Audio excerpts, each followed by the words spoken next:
आइए सफर शुरू करते हैं पहले दशक से। 1947 में हमारा भारत देश आजाद हुआ और नमक उत्पादन करने वाला महद विस्तार पाकिस्तान में बटा। तब परिषद के महानिदेशक डॉक्टर एस भटनागर के सुझाव पर 1948 में नमक उत्पादन और उपयोग पर अनुसंधान कार्यक्रम के लिए नमक अनुसंधान समिति स्थापित की गई। उस समय सौराष्ट्र में कई सॉल्ट वर्क्स कार्यरत थे, अतः सीएसआईआर ने नमक अनुसंधान संस्थान के लिए भावनगर को पसंद किया। भावनगर के दीर्घद्रष्टा महाराज श्री कृष्ण कुमार सिंह जी ने संस्थान निर्माण हेतु अपने राज होटल की बिल्डिंग, कर्मचारी आवास के लिए जमीन तथा समुद्री जल नमक पर अनुसंधान हेतु कुम्हारवाड़ा में सैकड़ों एकड़ जमीन दान में दी। इस तरह परिषद की केंद्रीय नमक अनुसंधान प्रयोगशाला का अस्तित्व साकार हुआ। 10 अप्रैल 1954 को भारत के प्रथम प्रधानमंत्री पंडित जवाहरलाल नेहरू के करकमलों द्वारा इस प्रयोगशाला का उद्घाटन हुआ। पंडित जी ने अपने उद्बोधन में कहा कि मैं नहीं चाहता कि इन प्रयोगशालाओं में कोई भी कार्यकर्ता सिर्फ अपनी आजीविका अर्जित करने के उद्देश्य से ही आए। मैं चाहता हूं कि हमारे युवा पुरुष और महिलाएं जो यहाँ आए, उनमें हमारी समस्याओं के उपाय के लिए कार्य करने का उत्साह हो। वे ही इन संस्थाओं को जीवन शक्ति देंगे। उनको ये प्रतीत होना चाहिए कि विज्ञान की सेवा सच्चे अर्थ में भारत भूमि की सेवा है, नहीं बल्कि विश्व की सेवा है। विज्ञान की कोई सीमा नहीं होती। इस अवसर पर डीजीसीएसआईआर शांति स्वरूप भटनागर, उत्पादन मंत्री श्री केसी रेड्डी, सौराष्ट्र राज्य के मुख्यमंत्री देवर भाई, भावनगर के महाराजा श्री कृष्ण कुमार सिंह जी तथा जामनगर के जाम साहेब विशेष रूप से उपस्थित थे। संस्थान के प्रथम दशक में नमक, समुद्री जल के उपयोग, समुद्री शैवाल, समुद्री जल विलवणीकरण, समुद्री रसायन, रासायन अभियांत्रिकी तथा तकनीकी सेवाएं जैसे 6 विभागों में कई संशोधन किए गए। इसलिए समुद्री जल में नमक उत्पादन संशोधन के साथ साथ समुद्री रसायनों के बारे में अनुसंधान कार्य शुरू किया गया और इसके अंतर्गत सोडियम, पोटेशियम, कैल्शियम तथा मैग्नीशियम के विविध संयोजनों पर शोध कार्य प्रारंभ हुआ। परिणाम स्वरूप potash fertiliser, mix salt, gypsum, plaster of Paris, पशु चाट, calcium silicate, precipitated calcium carbonate जैसे महत्वपूर्ण रसायन बनाए गए।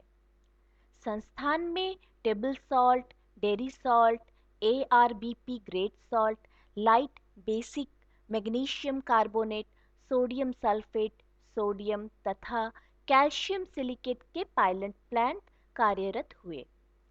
संस्थान की प्रौद्योगिकी के आधार पर कांडला और टुटुकोरिन में पोटेशियम क्लोराइड, मैग्नीशियम सल्फेट तथा सोडियम सल्फेट प्लांट के श्री गणेश हुए। 1961 में पंडित जवाहरलाल नेहरू ने अपने दोहित्र राजीव तथा संजय गांधी के साथ सेंट्रल सॉल्ट रिसर्च संस्थान की मुलाकात की और संशोधन कार्य की प्रगति देखकर प्रसन्नता व्यक्त की। कुम्हारवाड़ा में समुद्री क्रीक के पास 100 एकड़ में एक्सपेरिमेंटल सॉल्ट फार्म में नमक संशोधन के लिए प्रायोगिक कार्य होने लगा। गुजरात के मुख्यमंत्री डॉक्टर जीवराज मेहता द्वारा मैग्नीशियम प्लांट का भूमि पूजन किया गया और प्रायोगिक सॉल्ट फार्म में शोध कार्य तेज रफ्तार से होने लगे। वॉशरी हार्वेस्टर जैसे तकनीकी कार्य का विकास भी होने लगा। 1960 में समुद्री रसायनों पर शोध कार्य के दौरान समुद्री शैवाल में रसायनों की प्राप्ति पर शोध कार्य करने हेतु गुजरात के समुद्री तटीकरण पर से जेलिडियोला, ग्रासिलेरिया तथा सरगासम जैसे विविध शैवालों के सैंपल एकत्रित करके संशोधन शुरू किया गया और इसीलिए 1960 में सेंट्रल सॉल्ट रिसर्च संस्था का नाम central salt and marine chemicals research institute किया गया। आइए अब CSMCRI के दूसरे दशक के तेजस्वी अतीत का सफर निदेशक महोदय के साथ करें। प्रायोगिक सॉल्ट फार्म के 200 एकड़ क्षेत्र में 17 क्रिस्टलाइजर की सहायता से 11,000 टन आईएसआई ग्रेड के नमक का उत्पादन किया गया।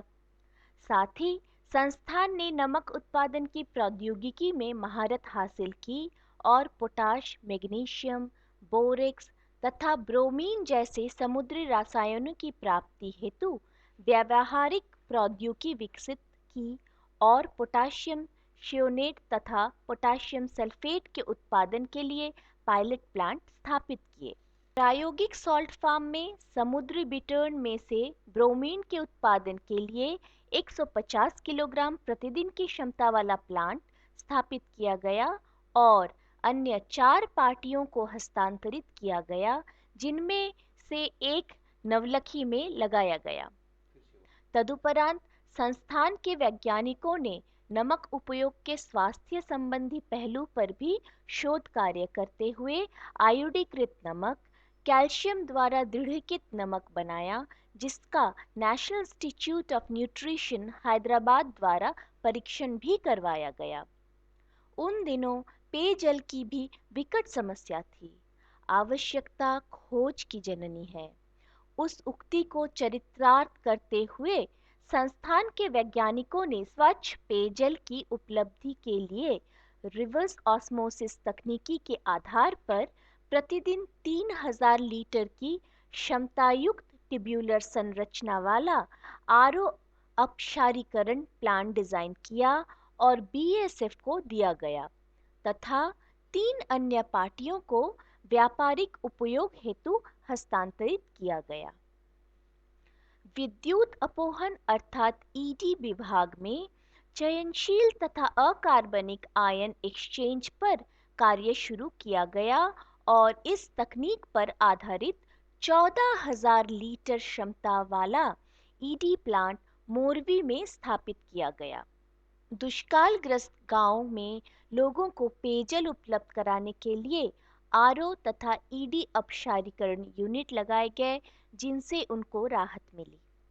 समुद्र की अखूत संपदा ने संस्थान के लिए वैज्ञानिकों को समुद्री शैवाल में से उपयोगी रसायन प्राप्त करने के लिए आकृष्ट किया और फलस्वरूप मन्नार की खाड़ी तथा वेरावल द्वीप समुद्री तट पर बड़े पैमाने में शैवालों में से अगार अगार, अल्जीनेट तथा आगारोस जैसे उत्पादन करने के लिए तकनीकी जानकारी विकसित की गई।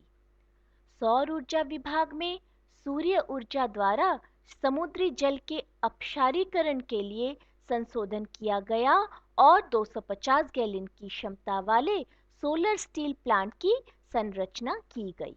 निदेशक महोदय के मार्गदर्शन में विशेष सिद्धियों प्राप्त करने के लिए संस्थान ने तीसरे दशक में कूच की।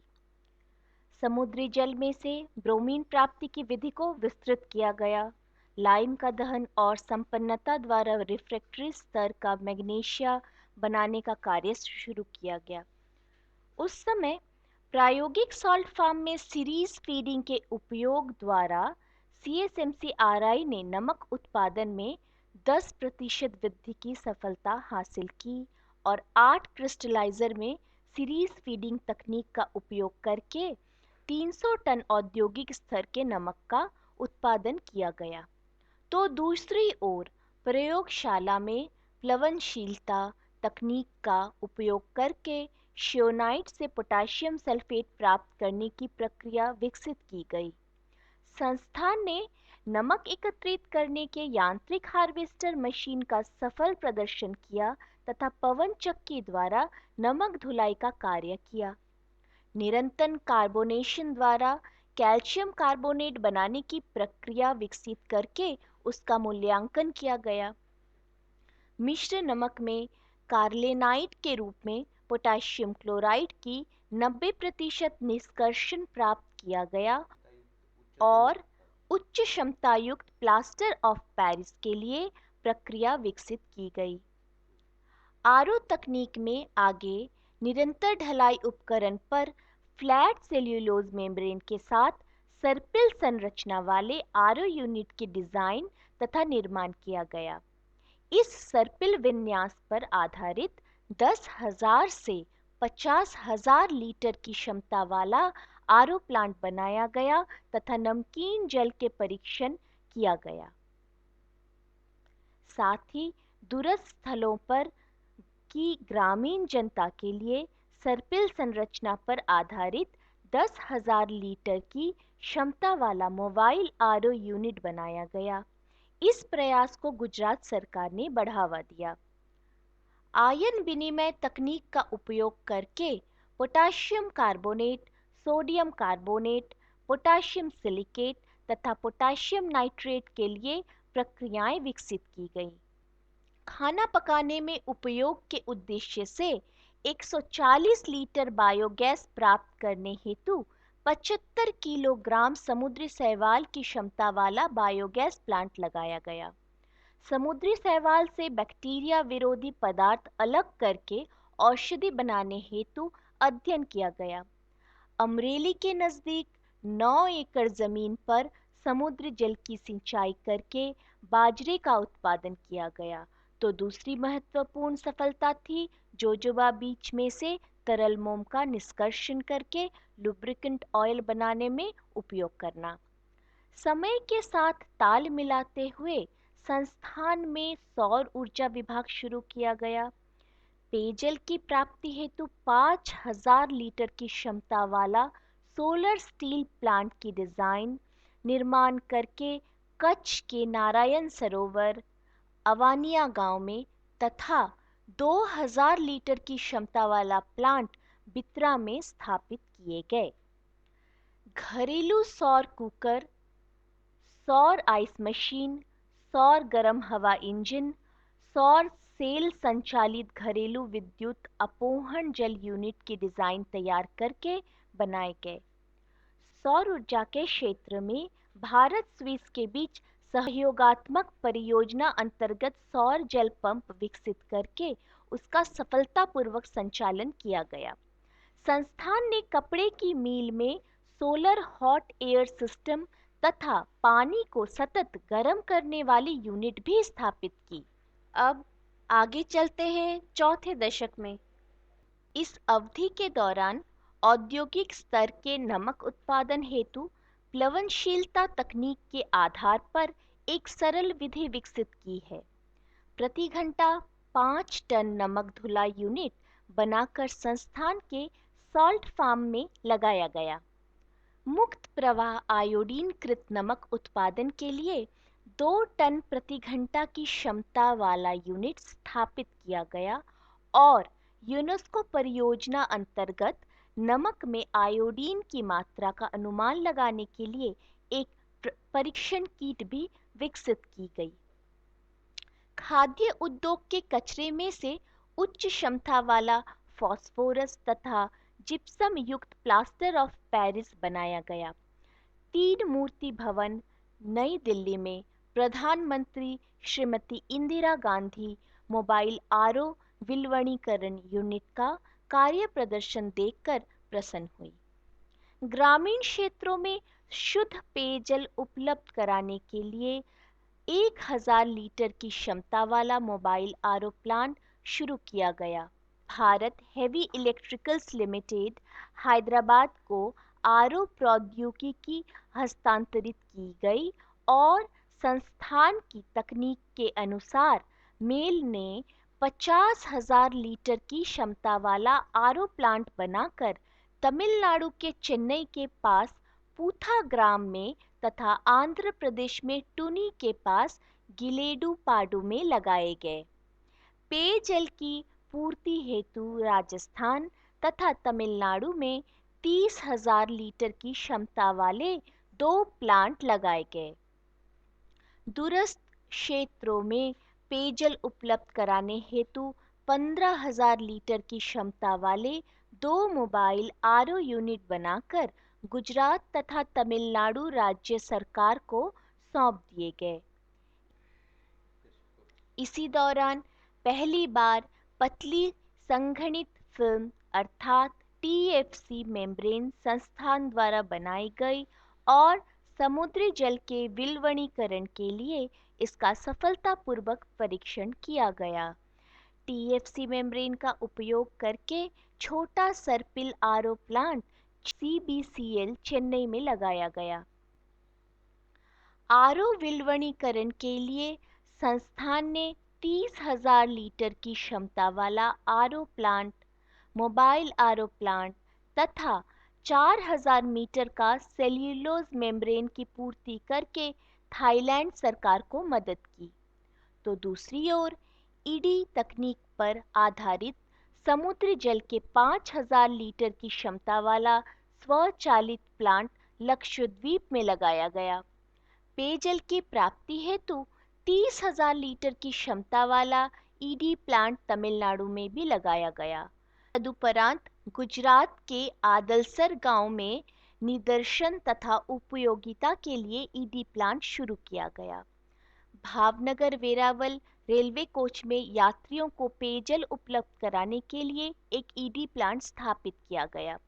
तदुपरांत संस्थान द्वारा पहली बार ईडी द्विध्रुवी मेम्ब्रेन तैयार की गई और इसकी उपयोगिता बढ़ाते हुए 3,000 लीटर की क्षमता वाला ईडी प्लांट गन्ने के रस के प्रसंस्करण के लिए पोन्नी में भी स्थापित किया गया। समुद्री शैवाल में अगार अगार तथा आल्जीनेट प्राप्त करने के लिए तकनीकी जानकारी विकसित की गई।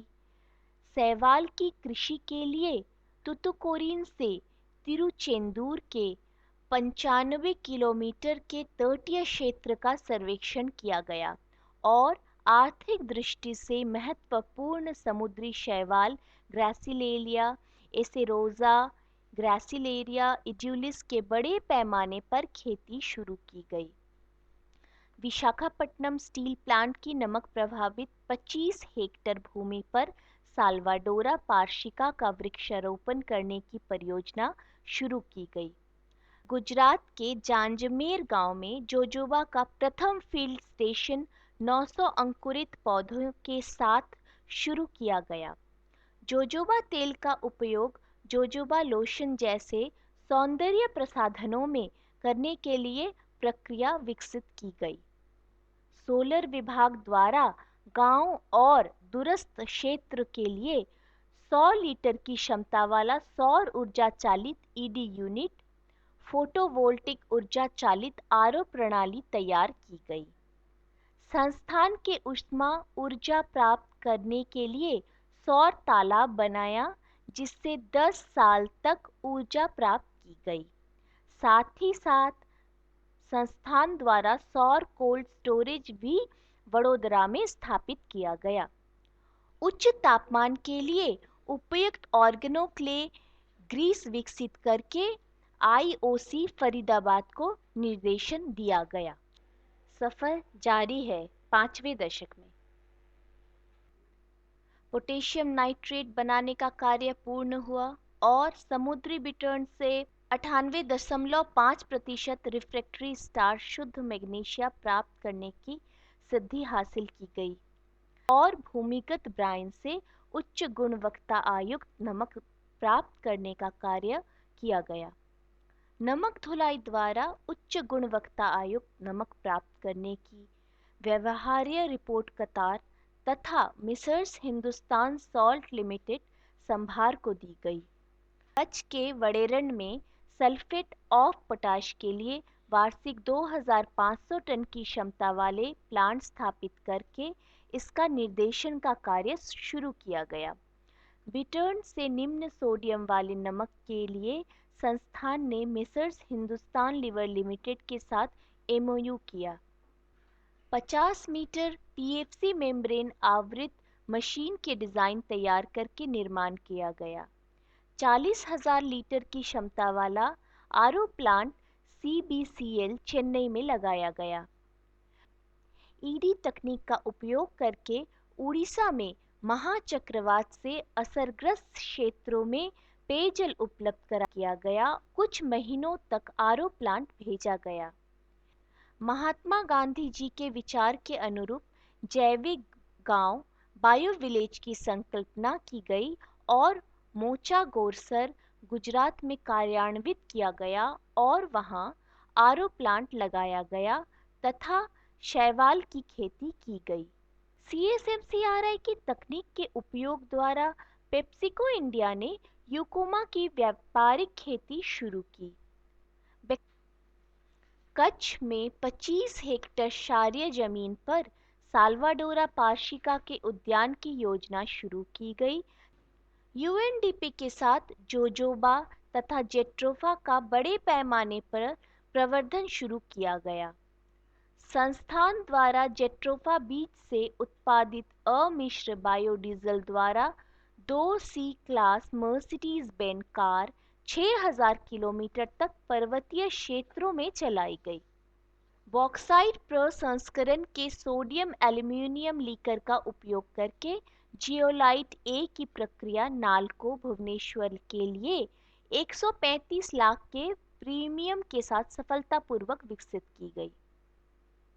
इस प्रक्रिया में थोड़ा बदलाव करके निम्न स्तर के बॉक्साइट पर आधारित नई प्रक्रिया विकसित की गई, जिसके आधार पर जीएमडीसी ओयूआर गुजरात क्रेडो मिनरल द्वारा उत्पादन इकाई का कार्य निर्माणाधीन है। अब चलते हैं छठे दशक में। इस समय के दौरान संस्थान ने सल्फेट ऑफ पोटाश के उत्पादन के लिए समाकलित प्रक्रिया विकसित की गई, जिसके लिए अंतर्राष्ट्रीय पेटेंट प्राप्त की गई। समाकलित प्रक्रिया द्वारा सल्फेट समृद्ध बिटर्न से सोप उर्वरक के उत्पादन के लिए 1.2 करोड़ लाइसेंस शुल्क के साथ मेसर्स आर्चियन केमिकल इंडस्ट्रीज चेन्नई को हस्तांतरित की गई। संस्थान ने उच्च गुणवत्ता आयुक्त नमक उत्पादन की प्रौद्योगिकी अगरिया तक पहुंचाने के लिए आनंदी सेवा जैसे गैर सरकारी संस्थानों का सहयोग किया। सीएसएमसीआरआई ने नमक के स्फटिकों को गोलाकार बनाने की प्रौद्योगिकी विकसित की जो नमक को मुक्त स्रावी बनाता है, और न्यूयॉर्क टाइम्स ने इस अन्वेषण को दिसंबर 2006 में वर्ष का विचार आइडिया ऑफ द ईयर अंतर्गत उल्लेख किया। भूमिगत ब्राइन में से जो अति शुद्ध औद्योगिक स्तर के नमक उत्पादन के लिए प्रक्रिया विकसित की गई और मेसर्स ग्रासिम लिमिटेड नागदा को दी गई तथा 10,000 टन के स्तर पर नमक उत्पादन प्रक्रिया के लिए विनोद सॉल्ट वर्क्स नवलखी को निर्देशन दिया गया। नमकीन जल के शोधन हेतु कई आरओ प्लांट अफगानिस्तान में विभिन्न प्रांतों में लगाए गए। संस्थान द्वारा 2000 लीटर प्रति घंटे की क्षमता वाला आरओ प्लांट मोम्बासा के सॉल्ट फार्म में भी लगाया गया। पश्चिम बंगाल में चक्रवात के समय 20,000 लोगों को आरओ यूनिट द्वारा पेयजल उपलब्ध कराया गया। संस्थान ने विश्व का प्रथम पशु चालित आरओ प्लांट पश्चिम बंगाल के 24 परगना के मंचरंग